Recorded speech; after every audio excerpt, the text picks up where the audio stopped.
되게 있기를 주의 이름으로 축원합니다. 축원합니다. 얼굴 좀 피시기 바랍니다. 좋습니다. 이렇게 얼굴만 펴도 확실히 이뻐지는 걸 느낍니다. 그냥 웃고 사시면 좋겠습니다. 알츠하이머병이라는 게 있습니다. 전에 서거한 미국의 레이건 대통령이 이 알츠하이머병에 걸리면서 알츠하이머병이 유명해졌습니다. 이 병에 걸리면 시간, 장소, 사람, 아주 기본적인 것들을 인식하지 못한다고 합니다. 심한 경우에는 내가 누군지도 모른다고 그래요. 가족이 누군지도 모릅니다. 남편, 아내, 자식 몰라봅니다. 레이건 대통령도 그랬답니다. 당신이 대통령을 지냈다는 걸 몰랐다고 그럽니다. 먹었는지 안 먹었는지 입었는지 벗었는지 모릅니다. 어떤 사람은 한 바지가랑이에 두 발을 다 집어넣고 옷을 입기도 하곤 그럽니다. 전문가들의 말에 의하면 사람의 몸은 대체로 20세 전후반이 되면 쇠퇴기를 맞게 된다고 그래요. 45세가 되면 기억력이 쇠퇴한다고 하지요. 나이가 들면서 건망증이 옵니다. 자꾸 잊어버립니다. 잊어버리지 않아도 될 것을 잊어버리곤 그러죠. 어떤 사람은 자동차 키를 냉장고에 넣고 그리고 자동차 키를 찾습니다. 심하면 손에다 들고도 내 키 어디냐 내 키 어디냐 그러죠. 그래도 그건 괜찮습니다. 키 들고 이게 어디냐 이렇게 물어보고 찾는 사람은 그래도 건망증에 속합니다. 그런데 키를 들고 이게 어디다 쓰는 물건이냐 그러면 이게 치매가 오는 겁니다. 알츠하이머병이 옵니다. 그걸 가리켜서 살매증이다 그럽니다. 살매증이라고 하는 것은 살짝 치매 걸렸다라고 하는 거예요. 그런데 문제는 이 병에 걸리지 않도록 좀 노력해야 될 필요가 있습니다. 미당 서정우 선생님은 돌아가실 때까지 매일같이 100개가 넘는 수백 개 되는 단어, 지명을 계속 읽었다고 그럽니다. 뇌운동을 좀 해야 되겠죠. 뇌운동 한다고 이거나 한 저거 안 적고 그러지 말고 성경도 좀 보고 기도도 좀 하고 성도들 이름도 좀 외우고 그러면 치매 안 걸립니다. 알츠하이머에 안 걸립니다. 그런데 문제는 영적인 알츠하이머가 문제입니다. 우리가 이 병에 걸리면 큰일 납니다. 하나님이 누군지도 모릅니다. 내가 누군지도 몰라요. 내가 왜 살지? 내가 지금 뭐 하는 거지? 예배를 드리면서도 내가 왜 예배 드리지? 자기만 알아요. 자기만. 이게 영적 알츠하이머라고 생각이 됩니다. 사랑하는 성도 여러분, 오늘 본문에 보면 영적 알츠하이머에 걸린 한 사람이 등장합니다. 셈나라고 하는 사람입니다. 이 사람을 이렇게 표현합니다. 이사야 22장 앞에 16절 한번 읽겠습니다. 16절 시작. 내가 여기와 무슨 관계가 있느냐? 여기에 누가 있기에 여기서 너를 위하여 묘시를 받느냐? 높은 곳에 자기를 위하여 묘시를 받고 반석에 자기를 위하여 처소를 쪼아내었도다. 하나님의 은혜로 히스기야 왕 때에 왕궁의 관리가 됩니다. 열쇠를 맡고 있습니다. 큰 정권을 쥐고 있는 것입니다. 그런데 이 사람이 자기만 위해서 하는 거예요. 고위관직에 있다면 나라를 생각해야 됩니다. 국민을 생각해야 됩니다. 그런데 자기를 위해, 너를 위하여, 자기를 위하여, 자기를 위하여 한 절에 자그마치 3번씩이나 말씀하고 있는 것을 봅니다. 자기를 위하여 묘소를 파고 자기를 위하여 집을 짓기 위하여 돌을 쪼아내고 있는 그의 모습을 보고 있습니다. 그래서 하나님께서 그를 꾸긴다. 그래서 던져버린다는 거예요. 어디로? 황막한 곳으로 던져서 거기서 죽게 만든다는 겁니다. 대신 하나님께서는 당신의 종을 불러서 그 자리에 세운다라고 말씀합니다. 오늘 본문 첫 번째 읽었던 20절 한번 볼까요? 시작. 그날에 내가 hil기야의 아들 내 종 엘리야김을 불러. 내 종, 그날에, 그 자가 빠졌네요. 그날에 내가 내 종 hil기야의 아들 엘리야김을 불러. 사랑하는 성도 여러분, 여기 종이라고 하는 말은 이사야에게도 사용합니다. 신실한 사람입니다. 자기를 위하여 일하지 않고 하나님을 위해서 일하는 사람입니다. 그러기에 종이라고 말을 하는 것입니다. 당신이 부르는 당신의 종을 그 자리에 세운답니다. 그리고 말씀합니다. 유다 집 예루살렘의 거민의 아비같이 될 것이다. 다윗의 열쇠를 내 어깨에 짊어지게 할 것이다. 그리고 가문의 영광을 줄 것이다. 사랑하는 성도 여러분, 오늘 말씀을 마음 깊이 새기고 하나님께서 부르신 하나님의 종으로 살다가 하나님이 주시는 놀라운 축복을 누리기를 주의 이름으로 축원합니다. 할렐루야, 할렐루야. 자, 어떻게 살아야 될까요?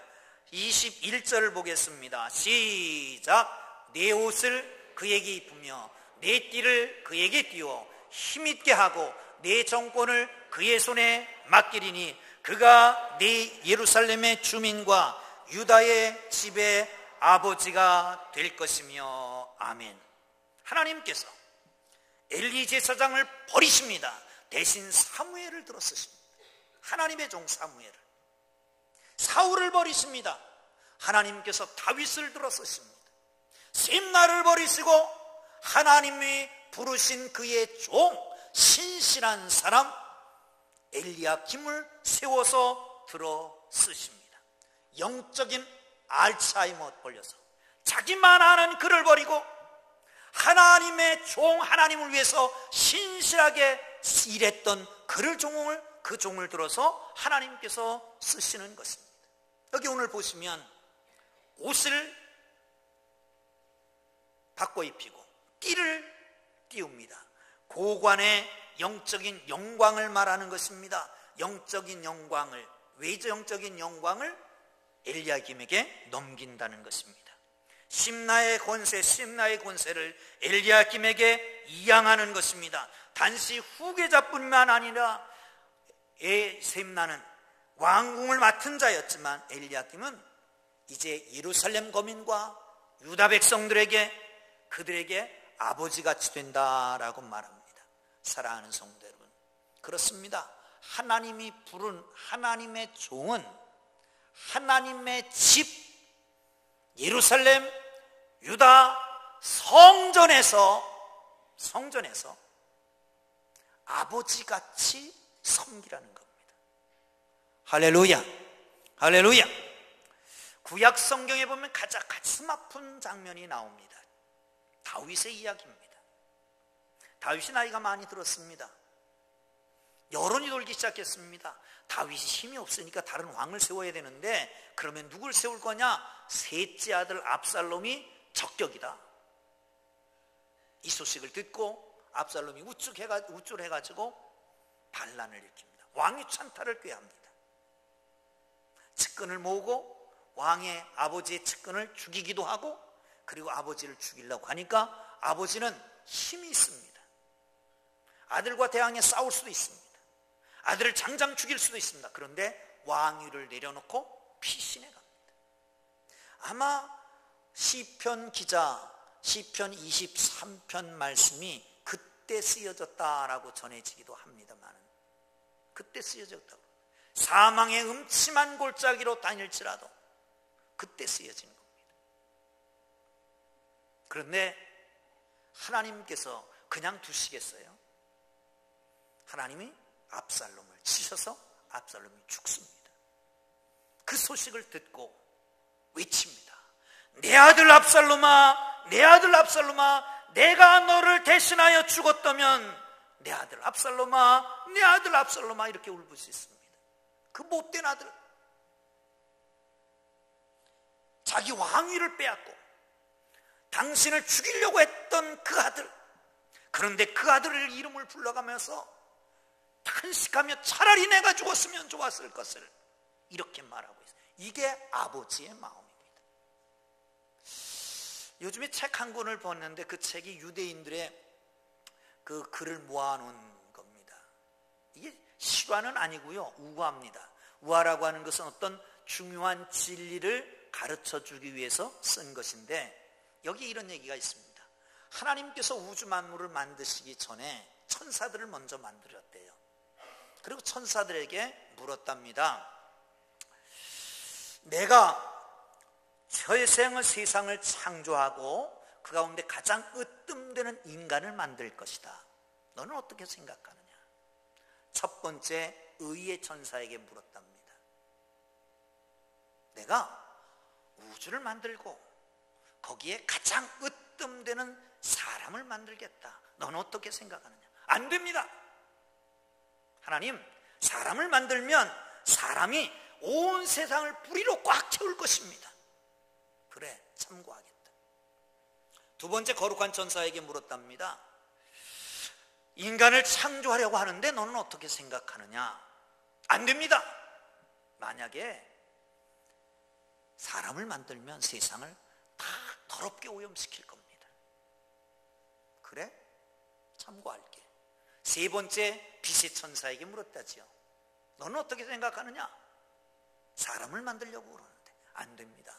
사람을 만들면 온 세상 전체를 어둡게 만들 겁니다. 네 번째 긍휼의 천사에게 물었답니다. 내가 인간을 창조하려고 그러는데 너는 그럼 어떻게 생각하느냐? 하나님, 만드셔야 됩니다. 만들면요, 인간들이 세상을 불의하게, 더럽게, 어둠으로 가득 채울 것입니다. 그러나 하나님, 이 불이, 어두움, 이 더러움 가운데 나는 기어이 그들에게 사랑하시는 하나님의 사랑을 이야기할 것입니다. 그리고 그들이 새로워지고 하나님께서 기대하시는 사람이 되도록 그들을 하나님 앞으로 인도할 것입니다. 여러분, 그래서 하나님께서는 사람을 만드셨다는 겁니다. 무엇을 얘기하고 있을까요? 하나님의 마음, 아버지의 마음인데 포기하지 않는다는 거예요. 하나님께서는 여러분과 저를 절대로 포기하지 않습니다. 하나님께서는 내가 사랑하는 그 사람을 포기하지 않습니다. 더 중요한 것은 하나님은 내가 상종하기도 싫어하는 그 사람도 포기하지 않고 끝까지 붙잡고 계시다는 걸 믿으시기를 축원합니다. 이게 아버지의 마음입니다. 아버지의 마음. 여러분, 교회 안에 사랑이 없으면, 아버지의 마음이 없으면 어떻게 될까요? 뿔뿔이 자기만 생각하고, 그게 영적 알츠하이머라니까요. 뿔뿔이 자기만 생각하고 있으면 교회는 어떻게 될까요? 우리는 나아가서 힘있게, 능력있게, 담대하게 복음을 증거하고 살아야 됩니다. 그런데 우리 안에 사랑이 없으면 나가서 힘이 떨어지는데요, 할 수 없는데요, 뭘 전하겠습니까? 뭘 전하겠습니까? 우리 교회는 사랑이 있다고 전해야 되는데 그 사랑이 없는데 뭘 전하겠습니까? 그렇다고 해서 우리 교회에 사랑이 없는 건 아니고, 전혀 감동이 없으시네. 이해가 되면 고개라도 끄덕끄덕 하세요. 아멘 하기 싫으면. 우리 교회가 사랑이 없는 건 아니고, 아멘, 할렐루야. 비두니아의 총독이었던 플린이라고 하는 사람이 로마의 황제에게 편지 쓰는 글에 이런 글이 있었답니다. 이 그리스도인이라고 하는 무리들은 목숨을 걸고 서로 사랑하고 있습니다. 이게 그리스도인이었습니다. 초대교회의 능력이 어디 있었습니까? 바로 여기에 있었습니다. 사랑하는 성도 여러분, 하나님께서 부르시는 하나님의 종들처럼 아버지의 마음으로 예루살렘과 유다의 집에 아버지의 마음으로 섬기기를 주의 이름으로 축원합니다. 어머니처럼 잔소리를 하는 것도 끝나지 않고, 사랑하는 성도 여러분, 아버지의 마음으로 교회 전체 모든 성도들을 사랑하고 섬기기를 주의 이름으로 축원합니다. 할렐루야. 두 번째는요, 22절 보겠습니다. 시작. 내가 또 다윗의 집의 열쇠를 그의 어깨에 두리니 그가 열면 닫을 자가 없고 닫으면 열 자가 없으리라. 아멘. 히스기야 임금 시대에 셈나에게 다윗의 집의 열쇠를 맡겼습니다. 그러나 이제 하나님께서 부르신 하나님의 종인 엘리야김에게 그 권한을 옮깁니다. 다윗의 집의 열쇠를 그에게 어깨에 매게 합니다.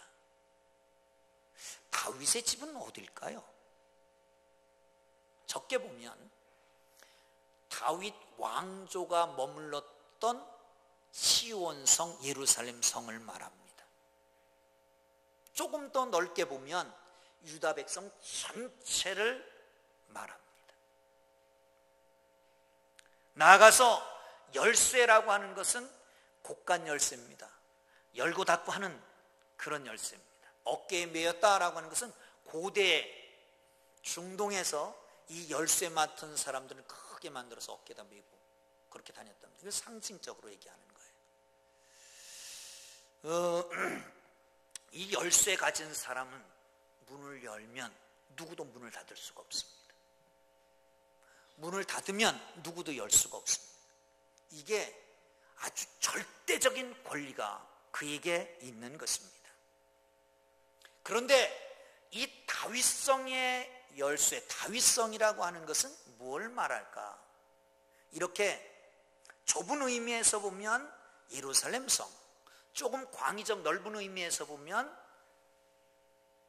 예루살렘뿐만 아니라 유다 전체. 그런데 종말론적으로 보면 하나님 나라를 가리킵니다. 하나님의 나라. 다윗성의 열쇠는 역사는 유구하기 때문에, 사람은 수명의 한계가 있기 때문에 바꿉니다. 근데 앞으로 영원한 열쇠를 가진 분이 오실 거라고 기대합니다. 그분이 누구냐 하면 예수님이라고 말씀합니다. 할렐루야. 요한계시록 3장 1절 이하에 보면 다윗의 열쇠를 가지신 이가 바로 예수님이라고 얘기합니다. 그런데 그 열쇠를 누구에게 주십니까? 마태복음 16장 16절에 보면 신앙 고백을 합니다. 주는 그리스도시요 살아계신 하나님의 아들이니이다. 바요나 시몬아 내가 복이 있도다. 이것을 너에게 알게 하니는 혈육이 아니요 하늘에 계신 아버지시니라. 내가 이 천국 열쇠를 네게 주노라. 내가 열면 닫을 자가 없고 내가 닫으면 열 자가 없느니라. 누구에게 줬다고요? 베드로에게 줬습니다. 저기 로마에 가면 그 큰 대성당이 많잖아요. 거기에 제자들 상을 이렇게 동상을 만들어 놨습니다. 그래서 딱 보면 저 사람이 누군지 알 수 있습니다. 베드로는 뭘 보면 알 수 있을까요? 열쇠를 들고 있는 걸 보면 알 수 있습니다. 열쇠. 그러면 베드로에게 주셨을까요? 아니요. 신앙 고백을 한, 바로 신앙 고백 주는 그리스도시요 살아계신 하나님의 아들입니다. 신앙 고백한 교회에 그 열쇠를 맡기신 걸 믿으시기를 축원합니다. 여러분, 우리는 하늘나라의 열쇠를 가지고 있는 것입니다. 그런데 열면 닫을 자가 없고 닫으면 열 자가 없습니다. 내가 열면 누구도 닫지 못합니다. 닫으면 누구도 열지 못합니다. 그런데 예수님께서 화 있을진저 바리새인이여 라고 하는 게 마태복음 23장이잖아요. 마태복음 23장 13절에 보면 이런 말씀이 있어요. 함께 읽습니다. 시작. 두 사람이 안 읽는 것 같아. 시작.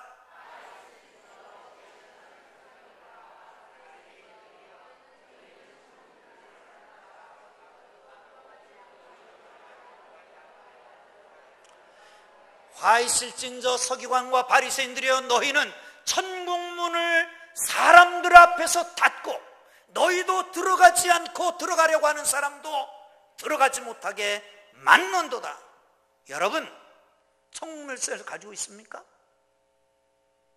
여러분 들어갈 자신은 있습니까?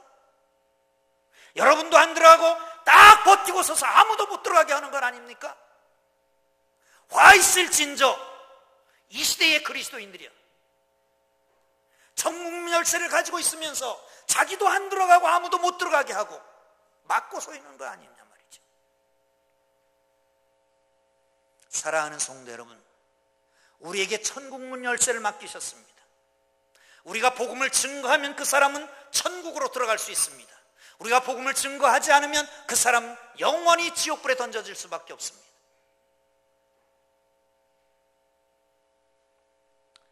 윌리엄 부스라고 하는 구세군 창설자가 있습니다. 어느 날 배를 여행하다가 탬버린을 치면서 진행하고 있었습니다. 당시에 작가이고 유명한 시인이었던 키블링이라고 하는 분이 이렇게 말했습니다. 여보, 당신은 어떻게 그렇게 천박한 악기를 소리내면서 걸어가고 있어? 그때 이런 대답을 했습니다. 선생님, 만일 내가 물구나무를 서서 발로 탬버린을 칠지라도 한 사람만 구원받을 수 있다면, 한 영혼만 구원받을 수 있다면 난 그 짓을 할 겁니다. 사랑하는 성도 여러분, 한 사람 한 영혼을 구원하기 위해서 내가 무슨 짓은 못하겠느냐, 그런 얘기 아닙니까? 로렌스 콩 목사라고 하는 사람이 있습니다. 이 사람은 싱가포르의 페이스 커뮤니티 처치라고 하는 교회를 담임하는 분입니다. 이분의 특징은 마술은 마술, 복음 마술이라고 해서 강단에서 마술을 합니다. 그러니까 주위에 있는 사람들이, 주위에 있는 목사들이 시비를 걸었습니다. 아니, 어떻게 목사가 강단에서 마술을 하느냐, 이거 다 이단 아니냐. 그가 이런 얘기를 했습니다. 비판은 기꺼이 참고하겠습니다. 그러나 지금 비판에 대답할 만큼 제가 한가하지 않습니다. 그런 시간이 있으면 지금도 죽어가는 영혼에게 찾아가 복음을 증거해야 되기 때문입니다. 금년이 너무 더웠습니다. 그죠? 너무 더웠잖아요. 가만히 있어도 땀나고 짜증난데 누구한테 가서 예수 믿으세요 하겠어요? 그죠? 그래서 못한 줄로 믿습니다. 아니, 다른 사람들은 더우면 누구 오는 게 짜증나고 누구 만나서 얘기하는 게 짜증나잖아요. 그래서 못했을 줄로 믿습니다. 근데 이제 좀 선선해졌어요. 그죠? 우리가 이제 일할 때가 됐어요. 아멘? 아멘? 이쪽 뒤로 길이 났어요. 제가 좀 얌체짓을 해요. 왜냐하면 기름 아끼려고, 휘발유 아끼려고. 우리 나가면 요 동네 뒤로 들어가면 그냥 쭉 빠져서 나가는 길이 있어요. 애니꼴로 가는 길이. 그래서 거기를 잘 이용하는데 보니까 아이고, 그 빌라가 엄청 많이 들었더라고요. 엄청 많이. 왜 이 말을 할까요? 주일날 오후 예배 식사하고 한 시간쯤이라도 가서 전도하고 들어오면 얼마나 좋을까. 아니, 시간 있을 때마다 아무 때나 와서 한 바퀴 쏙 돌으면서 전도지 나눠주고 예수 믿으세요. 그러면 얼마나 좋겠어요. 사랑하는 성도 여러분, 그렇습니다. 때를 얻든지 못 얻든지 복음을 전파하라. 말로 되는 게 아닙니다. 이것은 실행에 옮겨야 되는 것입니다. 금년에는 꼭 한 사람씩 전도할 수 있기를 주의 이름으로 축원합니다. 아멘. 옆에 사람 보세요. 그냥 입으로만 하면 안 하고요. 하지 말고. 금년에 한 사람이 알죠? 시작. 금년에 한 사람 알죠? 자, 기대하겠습니다. 마지막으로 23절 보겠습니다. 시작. 못이 단단한 곳에 박힘같이 그를 견고하게 하리니 그가 그의 아버지 집에 영광의 보좌가 될 것이라. 자기만 알고 있었던 셈나는 하나님께서 죽였어요. 찌그렸어. 그래갖고 멀리 던졌어. 거기서 죽어버렸어. 하나님이 부르신 하나님의 종은 그렇게 떼어내는 것도 아니고, 그렇게 부셔지는 것도 아니고, 그렇게 구겨지는 것도 아니고, 단단한 곳에 잘 박힌 목과 같이 박는다는 거예요. 그래서 흔들리지 않게 하신다는 거예요. 그리고 나아가서 하나님께서 그곳에 하나님의 복을 내리시는데 어떻게? 그 가문의 영광을 주신다라고 말씀합니다. 할렐루야. 이 영광이 여러분에게 있기를 주의 이름으로 축원합니다. 축원합니다. 든든하여 흔들리지 않습니다. 확고부동합니다. 국가에 관한 한 단단한 굿에 박힌 목과 같이 흔들리지 않을 것입니다. 가문에 관해서도 자기 집안의 모든 아비 집안의 모든 가솔들을 다 책임진다는 거예요. 얼만큼요? 그 집의 모든 자, 작은 그릇에서 큰 그릇, 종지부터 시작해서 항아리까지 모두를 다 책임진다는 거예요. 할렐루야. 이런 축복이 있기를 주의 이름으로 축원합니다. 축원합니다. 연세대학에 가면 도서관 앞에 동상이 하나 있습니다. 그 동상은 여러분 아시겠지만 백낙준 박사의 동상입니다. 그 학교의 초대 총장이었던 분입니다. 그런데 그분의 어렸을 때의 삶은 참 비참했습니다. 왜냐하면 아버지가 집을 들어오지 않습니다. 아버지는 눈이 보이지 않은 점쟁이였습니다. 눈이 보이지 않으니까 어떻게 살아야 되는데 살 수가 없으니까 형제들이 점을 배우게 해갖고 점을 치는 거예요. 이 사람이 머리가 똑똑했던 것 같아요. 그러니까 정말 점을 얼마나 잘 치는지 백발백중 용하다는 점쟁이입니다. 그러니까 또 점집에 가려고 그러는지 모르겠네. 용하다. 그런데 이분이 딱 생각하기엔 이건 사기다. 남 눈 가립니다. 그리고 눈치채고 그냥 빨리 그래서 그걸 풀어서 얘기를 하는데 눈 가립니다. 그런데 어느 날 그렇게 잘 되니까 이 돈 많이면 꼭 남자들이 따라오는 게 뭐예요? 두 집 살림하는 거예요. 집에 안 들어가고 한 집도 해갖고 그 집에 사는 거예요. 그런데 전도사가 지나가다가 이런 얘기를 하고 지나갑니다. 당신의 영혼과 후손들의 장래를 생각해서 점치는 생활 청산하고 예수 믿으세요. 재수없기시리 갖다 소금 뿌려라. 그리고 들어왔어요. 근데 이 전도사가 그냥 말지는 않잖아요. 또 다시 왔습니다. 당신 계속 그렇게 하면 죽어서 지옥 갈 거다. 나가서 자손들이 망할 거다. 막 화가 나갖고 막 나가서 막 난리를 쳐서 쫓았습니다. 그런데 그날 저녁부터 잠이 안 오는 거예요. 그리고 그 생각이 자꾸 나는 거예요. 죽어서 지옥 갈 짓을 왜 하느냐? 네 자손들 다 망한다. 아이, 죽어서 지옥 가는 건 지옥이 있는지 없는지는 모르겠지만 자손들 안 된다는 건 이건 마음이 아픈 거예요. 그래서 다 접고 어느 날 교회를 갔답니다.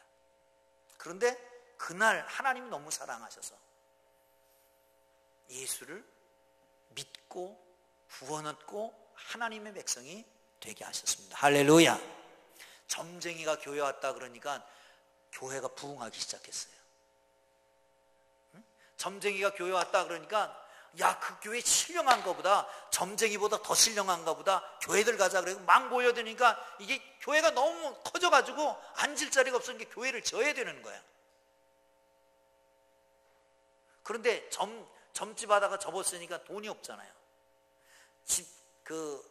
자기 땅에 있던 거 다 팔아가지고 교회다 다 내고 점도 안 치니까 얼마나 가난하겠어요. 그때 맥킨이라고 하는 선교사가 그 사정을 알고 그를 교회에 사찰로 쓰게 됐습니다. 아울러서 그 아들을 영어를 가르치고 중학교를 졸업시키고 중국에 가서 고등학교를 나오고 미국에 가서 예일대학에서 박사학위를 하고 그리고 돌아와서 연세대학에 총장을 하고 문교부 장관을 하고 누구요? 아니 하나님이 불러서 하나님의 종으로 사니까 하나님께서 그 가문을 영광스럽게 만들었다는 거예요. 할렐루야. 할렐루야. 사랑하는 성도 여러분, 그렇습니다. 하나님의 뜻대로 살아보세요. 하나님 앞에 신실하게 살아보세요. 하나님이 부르는 하나님의 종같이 아버지의 마음을 품고 모두를 사랑하고 열쇠를 가진 자로 하나님의 거룩한 나라의 문을 열고 그렇게 살면 하나님이 축복하신다니까요. 그런데 문제가 있습니다. 2013년 제가 대전에 있을 때인데 좋은 영화가 있다고 그래서 우리 딸아이가 서울에 있었는데 좋은 영화 있다고 그래서 가서 보았어요. 블랙 가스펠이라고 하는 영화입니다. 여러분 보셨습니까? 블랙 가스펠이라고 하는 영화인데 양동근 씨를 비롯해서 3명의 동갑내기가 그 흑인 가스펠을 배우려고 미국으로 갑니다. 그런데 첫 번에 레슨을 받으면서 깨집니다. 여지없이 깨집니다. 왜? 예수로 나의 구주 삼고를 시킨 거예요. 그런데 멋지게 하는데 뚝 끊었어요. 목소리는 참 좋습니다. 그런데 그것뿐입니다.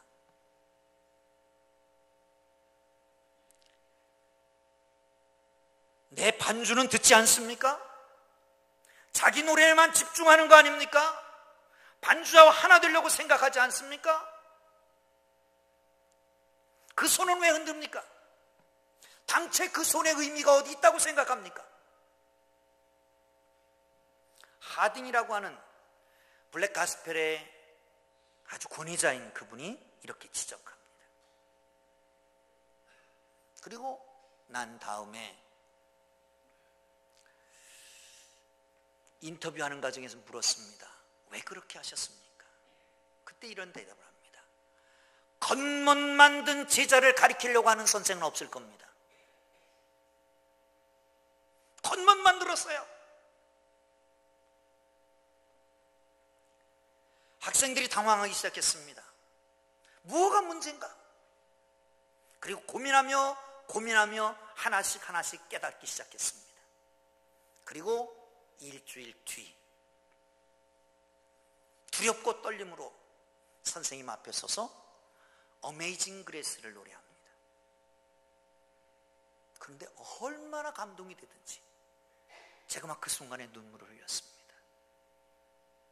첫째는 감동이 돼서 눈물을 흘렸고 또 하나는 겉멋들은 그리스도인들 때문에 눈물이 났습니다.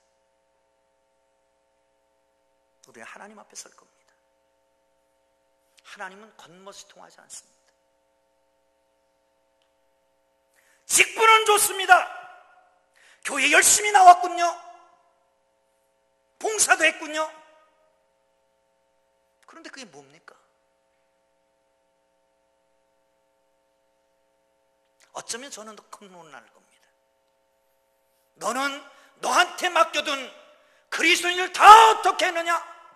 겉멋만 들어갖고 있는 그리스도인들을 지적하면 자기를 쐈다고 자기를 쳤다고 시험 들어 있어요.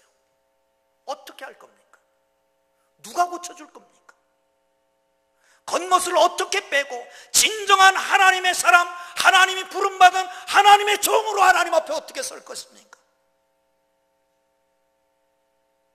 진정 하나님의 종으로 서서 하나님의 신실한 종으로 하나님의 부름받은 자로 서서 아버지의 마음을 가지고 모두를 아낌없이 다 사랑하고 하나님의 거룩한 다윗의 열쇠를 가진 자로 열면 닫을 자가 없고 닫으면 열 자가 없는데 그 책임을 느끼고 복음을 증거하는 자로 그렇게 산다면 하나님께서 내 가문을, 내 자손을, 나를 아는 모든 사람을 복되게 할 텐데 여러분 겉멋 좀 뺍시다. 쓸데없는 것 자랑하지 말고 쓸데없는 것 내세우지 말고 진정으로 하나님 앞에 서서 하나님이 부른 하나님의 종들같이 살아가기를 주의 이름으로 축원합니다. 기도하겠습니다. 거룩하신 하나님, 저희를